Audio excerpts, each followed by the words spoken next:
저희 지인들끼리 책을 읽다가 독특한 책을 하나 발견하고 그 책이 참으로 해방된 평신도라는 폴 스티븐스 교수가 쓴 리전트 칼리지의 교수가 쓴 IBP에서 나온 책이었는데 지금 보면 그렇게 흥분될 일은 아니었는데 그 당시 굉장히 레디컬하고 굉장히 개혁적인 이게 뭐 혁명을 일으키는 책 같아서 그걸 읽고 저희가 흥분한 나머지 한 20권의 책을 사갖고 지인들한테 나눠주고 이 책을 한번 읽어봅시다. 그래서 그때가 목요일이었는데 그 일주일 후 목요일날 한 20명이 진짜 모였어요. 그래서 그 책을 얘기하면서 교회가 이런 거구나. 우리 평신도가 좀 뭔가 잘못하고 있었구나. 이런 느낌도 있었고 그래서 사람들이 앞으로 교회에 관련된 책을 좀 더 읽으면 어떨까요? 그래서 그럽시다 해갖고 3년 동안 저희가 성경적 교회 회복을 위한 모임이라는 이름하에 100권의 책을 읽었습니다.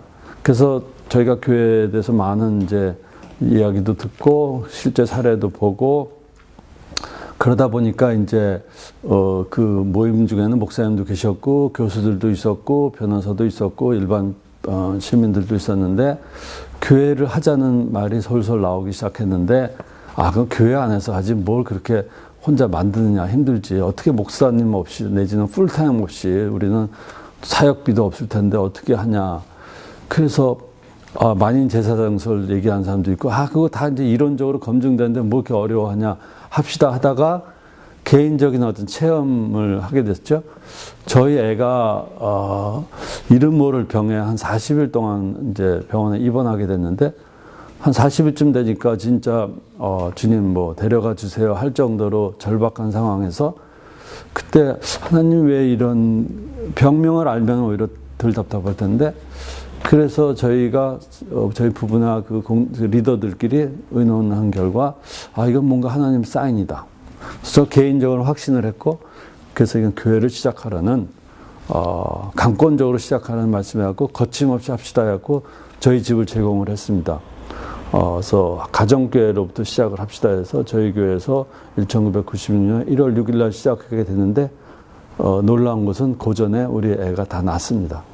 그래갖고 진짜 그 당시에 할렐루야 하면서 너무 뜨겁게 96년 1월 6일 날 시작을 해서 세월이 빠른 게 벌써 근 20년을 하고 있고요. 그 사이에 교회가 4개로 분가가 됐고 그게 아마 저희 교회를 시작하게 된 매우 이론적으로 시작을 했지만 어떻게 보면 실제적인 하나님의 은혜 가운데서 했다고 저희들은 생각을 하고 있습니다. 책에서나 실제적으로 가장 중요하게 느낀 것은 어떻게 교회 모든 구성원이 사역에 들어갈 것이냐. 그러니까 평신도와 목회자라고 이분화되어 있는 구조에서 모든 사람을 사역자로 만드는 것이 제 목적이었어요. 물론 재원이 많이 필요하죠. 대형 교회에서는 그게 가능한데 작은 교회에서는 그게 힘들어서 정말 n분의 1 정신으로 모든 것을 나누자. 설교도 혼자서 하면 안 되고 회의도 나눠서 하고 특히 리더십을 나누는 것은 매우 중요한 개념이었어요. 책에도 많이 나왔지만 그래서 저희 교회는 복수 리더십은 이건 양보할 수 없는 것이다. 또 두 번째 가능한 한 사역자 월급은 없는 구조로 가자. 가능한 한 그 사역자가 힘들 때 도와줄 수 있지만 월급이라는 명명하에는 나가는 것은 교회 성장에 매우 어려움이 있다. 그 다음에 건물을 가능하면 쓰지 말자. 이것이 저희들의 원칙 3가지였고 그러면 또 베이스에는 기본적으로 많이 나눕시다. 그래서 그때부터 설교도 목사님도 계셨습니다. 4분의 복수 리더가 있었는데 저도 이제 설교하기 시작을 하고 한 달에 한 번 하면서 그 지금 말한 그 원리들이 아직까지 계속 유지되고 있고요. 그래서 평신도 교회는 아니지만 멤버들이 매우 액티베이트된 활성화된 교회라고 얘기하면 좋을 것 같고 저희 교회 지금 작은 교회인데도 목사님들이 꽤 많습니다. 그래서 그런 차원에서 저희들은 이제 호칭을 형제 자매라고 부르기 때문에 근데 개별적으로 있을 땐 제가 이제 목사님하고 부르지만 공통적인 데에서는 그 호칭 자체도 약간 벽을 두는 호칭이라고 생각을 해서 저희들은 그냥 그런 어떤 공동체로 살기를 원하지만 그것은 몇 가지 실험을 해보니까 불가능하다는 생각을 했습니다. 특별히 공동체 성이 중요하다.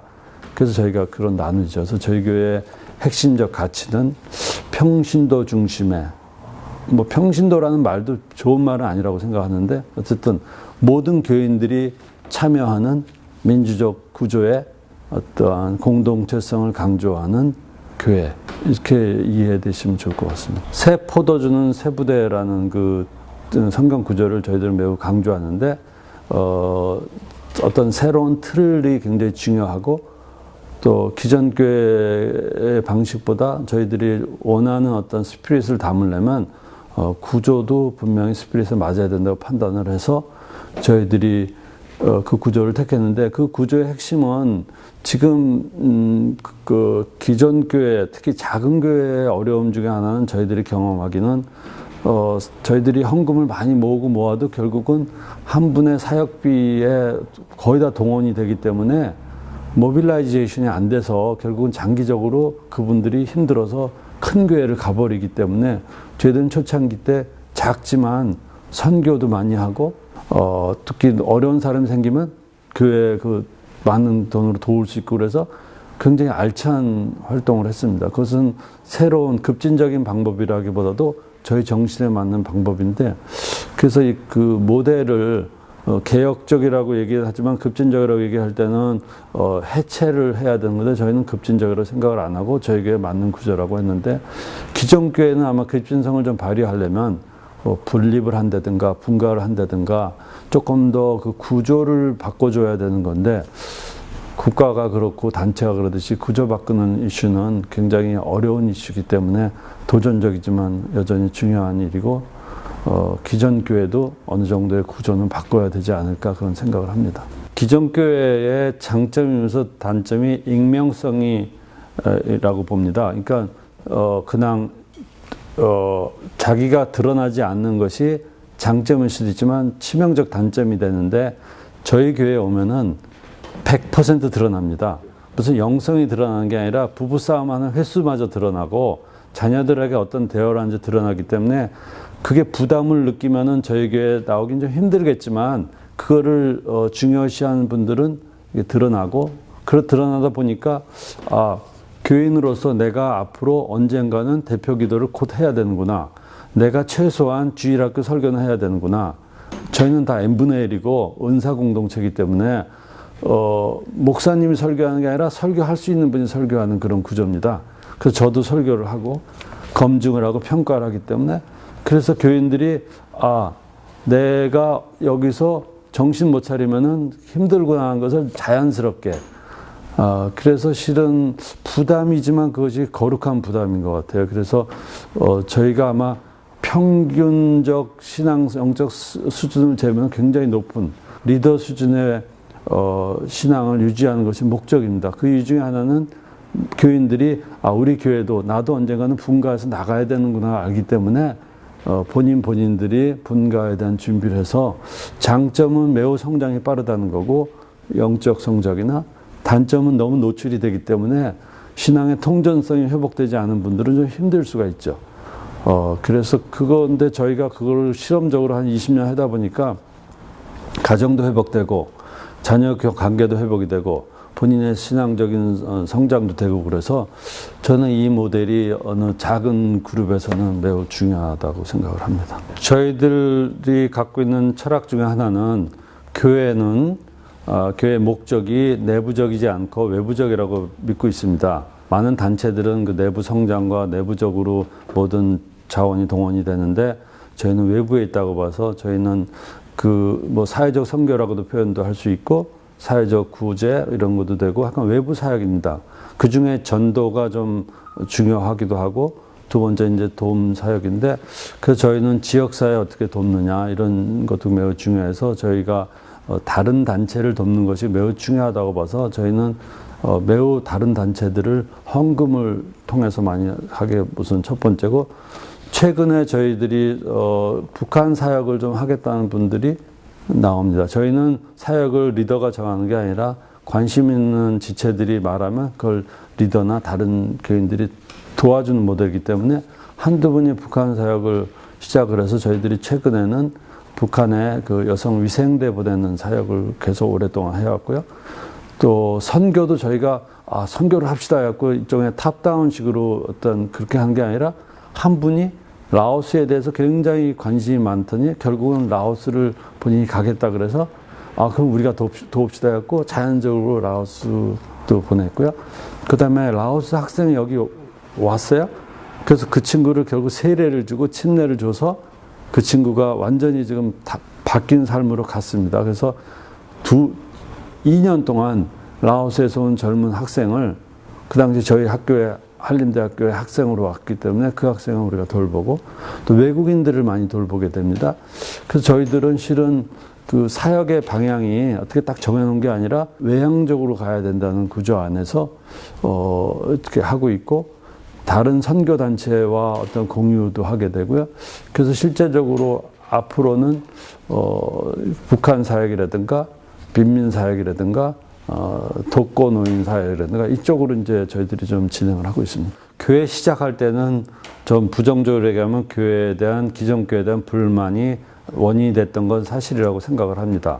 근데 교회를 하면서 느낀 점은 기존 교회 불만을 갖고 온 사람들이 교회 여기서 잘 적응할 줄 알았더니 실제로 새로 전도한 사람들이 훨씬 그러니까 교회는 이런 거구나를 경험한 사람이 오는 것보다 와서 교회가 이런 거보다 해갖고 아무 부담 없이 하는 사람이 실은 훨씬 더 성숙이 잘 되고요. 그럼에도 불구하고 교회에 조금 뭔가 교회를 찾으러 다니는 사람이 많습니다. 그래서 저희 교회는 방문자들이 많은데 작은 교회지만 이렇게 와보는 분들이 있는데 그래서 실제적으로 기존 교인들보다는 새로운 교인들에 대해서 저희들이 초점을 맞추고 저희는 관계전도라는 말을 많이 쓰는데 그래서 친구를 데리고 오거나 이런 분들이 오면 해서 제가 봐도 소위 말해서 교회를 이렇게 스펙트럼으로 넣으면은 뭐 조금 왼쪽에 있는 교회도 있고 오른쪽에 있는 교회 있고 중도도 있고 보수도 있고 진보도 있는데 저는 아직까지 저희 교회가 좌인지 우인지도 모를 정도로 어떤 분들은 극단적인 성령주의자도 있고요. 어떤 분들은 또 매우 레디컬한 소셜 파트도 있고 막 섞여 있는데 다들 좋아해요. 그거를. 아주 보수적인 분이 와서 강단을 해도 할렐루야 아멘이고 매우 레디컬한 분이 와서 해도 저희는 아멘으로 화답할 수 있는 게 좋습니다. 그래서 실은 어떻게 보면은 새로운 분들에 대해서 집중을 하게 되고 그게 저희가 경험적으로 그것이 아마 선교 지향적인 교회라고 생각을 해서 저희들은 학생, 외국 유학생 그래서 저희들 중에 교수들이 많이 오게 돼요. 왜냐하면 저나 다른 리더들이 학교에 직을 하고 있으니까 그래서 그분들이 많이 변한 것 같고 여성 기도 운동이 저희들이 싹트기 시작했는데 기도 모임도 아주 세게 합니다. 그래서 저희들의 그 신앙의 그 어떤 그 신학적 정체성은 굉장히 다양하고요. 다양성을 담을 수 있는 왜냐하면 딱 한두 사람이 주인이 아니기 때문에 굉장히 다양한 것이 유지되기 때문에 그런 면에서는 장점이라고 생각합니다. 저희는 그 공동체보다 더 중요한 게 공동체 원리라고 생각합니다. 그래서 공동체 원리를 기존 교회나 새로 생기는 교회가 담으면 그것이 공동체성의 회복이 되고 또 공동체로도 갈 수 있는 게 있기 때문에 공동체 원리를 굉장히 중요시하는데 공동체 원리는 다양성이고 또 다수를 존중하는 게 이제 뭐 쉽게 보면 n분의 1 개념이기 때문에 그런 차원에서 저희가 공동체성을 매우 강조하고 그래서 초창기 때는 저희가 숫자가 작았기 때문에 한 달에 한 번씩 모든 식구들이 산에 들어가서 1박 2일 그런 시설이 있어서 1박 2일 생활 공동체를 했습니다. 지금도 가끔씩 이제 그런 경험을 공유하고요. 그래서 그것이 어떻게 보면 교인들을 서로 잘 알아가는 과정이라고 생각해서 여전히 중요하다고 보는데 기존 교회는 어떻게 하면 공동체성을 회복시키느냐, 공동체 원리가 뭐냐라는 건데 그건 저는 다양성이라고 보고 그래서 뭐 셀 교회들 많이들 얘기하시고 그런데 저희는 교회가 그럼에도 불구하고 성장을 하지 않는 교회는 교회라고 할 수가 없다라는 생각도 들고 그래서 성장의 모델을 매우 고심을 했습니다. 첫 번째 초창기 성장의 모델은 이런 생각을 했습니다. 저희가 좋은 사과나무가 돼갖고 저희 안에 사과가 다 열리는 게 아니라 저희를 닮은 사과나무가 여러 곳에 생기면 된다. 그래서 저희는 모델을 뭐 원주에도 하나 세우고 춘천도 세우고 이런 식으로 다른 지역에 예수천교회 비슷한 교회를 세우면 될 거라고 생각을 했는데 그것이 그렇게 쉽지만은 않았고요. 그래서 분립이라는 말을 이제 교회에서, 일반 교회에서 쓰는데 저희는 분가라고 쓰지만 분가의 핵심은 아이들을 장가 시집 보내는 거죠. 그래서 때가 되면 하지 뭐 8살 난 애들이 분가할 수는 없잖아요. 그래서 저희가 분가도 똑같은 모델로 복수 리더십이 세워지고 적절한 구성원이 되면 갑니다. 한 4가정만 되면 갑니다. 해서 저희가 젊었을 때, 싱싱할 때, 에너지 셀 때 분가해야 된다고 생각해서 저희는 분가 모델을 100으로 잡았다. 지금은 한 50명, 교인이 50명 되면은 나눠야 된다는데 50명 되는데 아무리 길어도 5년이 안 된다고 보면요. 분가 모델만 잘 돼서 5년에 한 교회가 생기면 20년 안에 지구에 20승이 되기 때문에 100만 개 교회가 생깁니다. 과감하게 분립시키고 분가시키는 모델이 된다면 아마 공동체에서도 회복되고 교회에 새로운 탄력이 생기지 않을까 생각을 합니다. 저희는 시작할 때 지금 시대는 전문성의 시대라고 생각하고 효율성의 시대인데 교회의 경험을 통해서 잘하는 사람보다 좋아하는 사람이 임팩트가 더 크다고 봅니다. 설교를 잘하는 사람은 한 번의 임팩트는 큽니다. 하지만 설교를 잘하는 사람이 3년, 10년 계속 하면은 임팩트가 아니라 점점 무뎌지는데 설교를 조금 불안하게 해도 정말 좋아해서 아니면 첫 가수가 데뷔곡 할 때 그분은 좀 힘들지만 교인들이 정말 스폰지 빨아들이듯이 그 설교를 듣는 걸 경험을 했어요. 마치 자기가 설교한다고 생각하기 때문에 정말 열심히 들어줘서 잘하는 분보다 좋아하는 사람을 세워야겠다 생각을 합니다. 그래서 저희는 교회는 성가대가 없습니다. 좋아하는 사람이 노래를 불러야지 잘하는 사람이 부르다 보면 못하는 사람은 구경만 하게 되죠. 그래서 저희가 프로페셔널보다는 어떻게 보면은 리얼 아마추어리즘이 훨씬 더 강한 메시지가 된다고 생각하고 프로들은 쉽게 하지만 아마추어는 쉽게 못합니다. 그래서 준비를 더 합니다. 그래서 실제적으로 저희가 평가를 해보니까 비전문가가 전문적인 위치에 왔을 때 훨씬 더 임팩트가 크다고 생각하고 근데 큰 교회에서는 사고가 날 수가 있다고 생각합니다. 작은 교회에서는 사고가 안 나요. 서로 잘 알기 때문에. 못하면 그것을 오히려 더 아멘으로 화답을 해줘서 실은 이거는 좀 상황적인 이슈죠. 제가 비전문가가 없어져야 된다는 얘기는 절대로 아니고 비전문가도 충분히 상황이 되면 전문가 역할을 하고요. 그래서 작은 교회에서는 가능하다고 보고 그래서 저희들은 이제 전문가의 도움을 많이 받습니다. 특히 수련회나 사경회는 소위 말해서 말씀 잘하시는 선교단체 간사님이라든가 목사님을 불러다가 우리가 같이 하기 때문에 그런 문제는 회복이 된다고 생각을 합니다. 작은 교회는 한 사람이 오거나 한 가정이 왔을 때 이분한테 올인을 해요. 큰 교회에서 한 명 오면은 전혀 뭐 왔는지 오는지도 모르지만 저희 교회 한 영혼이 나타나면 그 사람에 맞게 모든 사람이 다양하게 접근을 하기 때문에 대부분 저희 교회에서 내지는 작은 교회에서 이 새로 오신 분들의 성장이 잘하는 이유는 너무 사랑을 받는 거죠. 저희 교회는 화가도 있고 커피 전문가도 있고 가게 하시는 분도 있고 저처럼 학교 선생님도 있고 그래서 그 패밀리에 맞게 저희들이 저 같은 경우는 고등학생 있으면 대학 입시 멘토도 해주고 또 여기 저희는 외국인들이 좀 있습니다. 영어 사역도 해주고 그래서 어떻게 보면은 케어를 너무 잘 받는 거죠. 그래서 케어에 있어서는 저희 작은 교회는 진짜 압도적이고 저희 교회를 잘 먹는 교회라고 누가 홈페이지에 올렸어요. 페이스북에. 근데 그건 정말입니다. 왜냐하면 저희는 17년 동안 지금도 가족에서 그러니까 아주머니들이 서로 공유하지 않고 자기 먹을 거 갖고 옵니다. 저희 교회에 와서 한번 점심 식사를 하시면요.